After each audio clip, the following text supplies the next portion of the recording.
So guys இப்போ பார்த்தீங்கன்னா night ஒரு 12 மணி ஆகிட்டு இருக்குது. 12:20 ஆகிட்டு இருக்குது.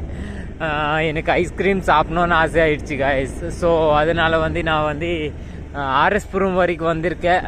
ஷாப்ஸ் எல்லாமே க்ளோஸு. எனக்கு தெரிஞ்ச ஷாப் ஒன்று ஓப்பனாக இருக்கும்னு நினைக்கிறேன். ஸோ அங்கே போயிட்டு இருக்கேன். ஐ திங்க் ஓப்பனாக இருக்கும், ஏன்னா அவங்க 2 o'clock வரைக்கும் ஆர்டர்ஸ் எடுப்பாங்க. ஸோ நான் அங்கே தான் போயிட்டு இருக்கேன். ஸோ க்ளோஸாக இருக்குது காய்ஸ். பட்டு சர்ப்ரைஸ் காய்ஸ், இருங்க, இது க்ளோஸாக தான் இருக்குது. நம்ம வந்து பேக் டோர் பார்ப்போம் காய்ஸ்.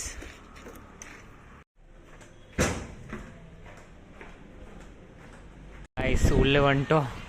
செட்டர் க்ளோஸாக தான் இருக்குது. பட் நம்ம உள்ளே வந்து உக்காந்து சாப்பிட்டுக்கலாம். காய்ஸ் வந்துச்சு நம்ம favourite chocolate milk shake, Oreo chocolate milk shake. நம்ம சாப்பிட்டு முடிச்சிட்டோம். திருப்பி இங்கே பேக் டோர் இருக்குது. இது வழியே நம்ம ரிட்டர்ன் போயிடலாம். பாய்.